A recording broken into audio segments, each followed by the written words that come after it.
Hello, welcome to Old Nerd Reads Indie Comics, episode 2. This time I read Ribbit from Comico. I don't know how you say it. I've heard lots of different pronunciations. This series is a 4-issue series by well-known from probably mostly well-known from Marvel Premiere, Red Sonja back in the 70s. He did a long run of Red Sonja for Marvel. Frank Thorne wrote this and did the artwork for this. I believe he even colored it. This is a fun series, kind of a fairy tale, I would say. A little Mad Max, a little Labyrinth, maybe. This came out in 89. Yeah, 1989. So this is very much a product of the 80s. And Frank Thorne, other than doing Red Sonja and a few other comics here and there back in the 70s and the 80s, he did a bit of cartooning for Playboy, I think. So he did a lot of adult humor. And in Frank Thorne's real life, he liked to dress up as a wizard and get a good looking girl to dress up as, say, Red Sonja or his assistant, which he does for this series, as I'll show you. Interesting man. I guess he was kind of a family man from what I understand, what I've read about him. He got married and needed to find work, and he happened to be good at drawing and kind of fell into the comic book thing and made his living drawing after that, and raised a family, I believe. But you'd have to look into that on your own. I'm not a Frank Thorne expert. This comic is something else. It's like reading a fairy tale, I would say. But here we see Frank Thorne, created, written, and illustrated by Frank Thorne. No other credits for art, so I'm assuming he colored it. And the color job is quite good. He must have lettered it as well. But it reads almost like an illustrated novel. There's a lot of prose, and his prose he kind of describes our world, but through a lens of fantasy. This is one of the main characters, Thog, or Thagronus. He is the assistant to a sorceress, and he has a little pet named Ribbit. It's a little lizard type thing with a tail, and he is the servant of Sati, the enchantress, the sorceress. In this world, sorcery has been pushed aside by science. So sorcery is on the outskirts of civilization, marginalized. It's kind of like paganism, I guess, in our world, after being kind of sidelined by Christianity and modern science and the what do you call it? I can't even remember. The Industrial Revolution. But basically, the leader of the science and the science civilization is coming to wipe out the sorceress Sati. And she needs to create a warrior in order to defend her and her citadel from the encroaching science attack that's imminent. And she makes a brew, and she's going to create a warrior woman. And Thog's this is Ribbit on Thog's shoulder. Ribbit dives into the brew and then comes out as the character Ribbit. She loves Thog. She's been his faithful pet, and now she's a little like frog girl, and she loves Thog, her owner. So this is a mistake. They got to try again. But in the meantime, the science civilization attacks, and as you can see here, they're metallic. Even though they're people, they're metallic. They're robot dogs, guns, soldiers. Look a little bit like 2000 AD's Strontium Dog, the soldiers do. If anybody's read any 2000 AD stuff, Judge Dredd stuff, they have a character named Strontium Dog, and it looks a bit like him. But even though Ribbit is small, she is quite a fighter, and she'll defend her love Thog to the end.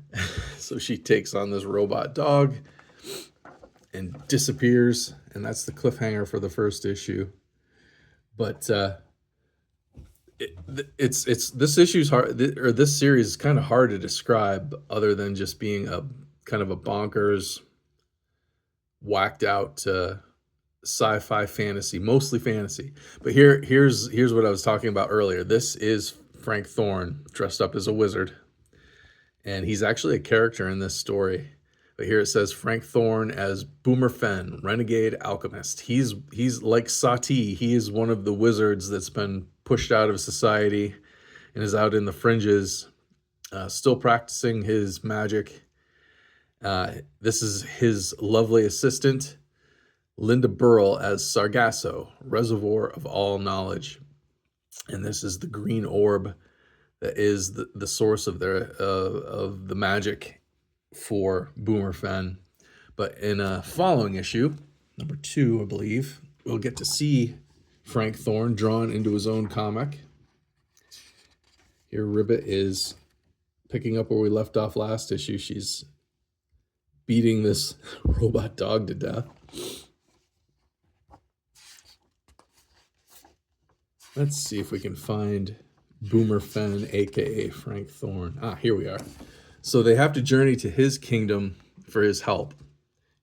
Or he's not really got a kingdom, it's ruins.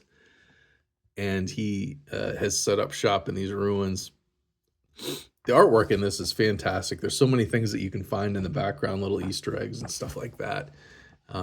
This is just a fun, it takes a long time to read it because, like I said, it's kind of like a illustrated novel almost, with how wordy it is.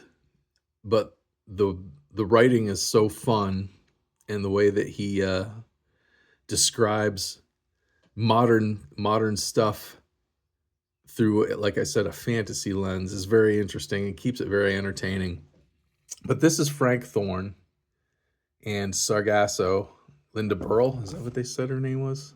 Yeah, this is her on the back of the second issue. Linda Burrell as Sargasso. So this is Frank Thorne, aka Boomer Fenn, and Sargasso. So he's a character in his own comic, which is pretty neat. He's a renegade alchemist. But this is a great adventure story, fantasy adventure story. I highly recommend picking this up if you can find it. I don't know if this was ever put into a trade paperback or not. So like I said, this is 1989, and this is Comico's big books of the time. You've got Grendel, the Elementals. I have almost a full run of the Elementals. I'm really excited to read them. That's by Bill Willingham, popular of Fables a few years ago. He wrote Fables for DC. Wrote that for a long time for DC. Very highly acclaimed series. But the Elementals, I have almost a full run of it. That's by Bill Willingham. Grendel, I have a bunch of Grendel. Not all of it, but here and there I have a bunch of Grendel. Ginger Fox, I don't know what that is. Fish Police, I always see random back issues of that and like long boxes at comic book shops or at comic book conventions. I wouldn't mind checking out Fish Police. The artwork for it looks quite good. Rio. I used to know what that was, but I can't remember what it is anymore. Night and the Enemy. This is by Harlan Ellison. Robotech. I have a bunch of Robotech comics as well, but I don't have all of them. I'd like to have all of them to read that. And here is an interesting ad. This is for a 3-issue series I used to have. I don't think I have it anymore. Called The Amazon. And it's written by Steven Siegel, who in the 90s, early 2000s, he wrote a lot for Marvel. Worked on the X-Men quite a bit, like after Chris Claremont left, I guess, so it would be mostly in the 90s. But it's drawn by Tim Sale. Tim Sale did the artwork. Tim Sale, who passed away a year or two ago, unfortunately. So that's early Tim Sale artwork. Comico also has Comico. I'm sorry if I'm getting it wrong and it's bothering you, but they also have their own like bullpen bulletins, and they call it the Comico Blimp. And what did they talk about in this? Oh, in one of these issues, they mentioned that they recently merged with, didn't merge with, but DC Comics took them on, and so their quality, their paper quality and everything went up because they joined with DC Comics and were getting printed by the same company that printed DC's books, and also joined their distribution. So they got a big boost in distribution and a big boost in paper quality for the comics. So I thought that was pretty interesting in 1989. I don't know when Comico started, Comico, maybe 1984-ish, maybe? I'm not sure. But Comico's definitely one of my favorite indie publishers, between Grendel, Elementals, a lot of the anime they did, like Robotech. They also did, where is it? I think here in the last issue, they talk about, Star Blazers. This is a series, an anime series. I actually have the DVDs of this. I haven't watched it yet, but I picked them up. So, and I think I have these comics too. So I want to watch the series. I don't want to read these comics. Star Blazers is pretty popular amongst old school anime fans. But that was another thing that Comico did. So they had a lot of really good stuff. And these comics are, the quality of the paper, the covers, the printing, everything's top notch. I highly recommend this series. If you can find this series, like I said, I don't know if it was ever reprinted in a trade or not. Probably was. I would think it probably was. But if you can find the issues, they don't go for a lot of money. They aren't expensive. They aren't a collector's item, I don't think. I mean, if you're a Frank Thorne fan, they're definitely collector's items because they're very nice. And it's an excellent story. Excellent sci-fi fantasy story. If you can find these somewhere, if you can find a full run of them on eBay, or if you're going to a convention or your local comic shop and they've got a long box full of indies, see if you can put together a run of this. This, you won't regret it. It's only 4 issues. Lots of fun, lots of reading for what you pay, I'm sure. So, yeah, there's episode 2 of Old Nerd Reads Indie Comics. If you have any further info on RIBIT or Frank Thorne or Comico, how you pronounce it, please comment it down below. And give me a like, share it, and subscribe, please. I would highly appreciate it. Stick around for more videos on comics. I'll talk to you next time. Thanks.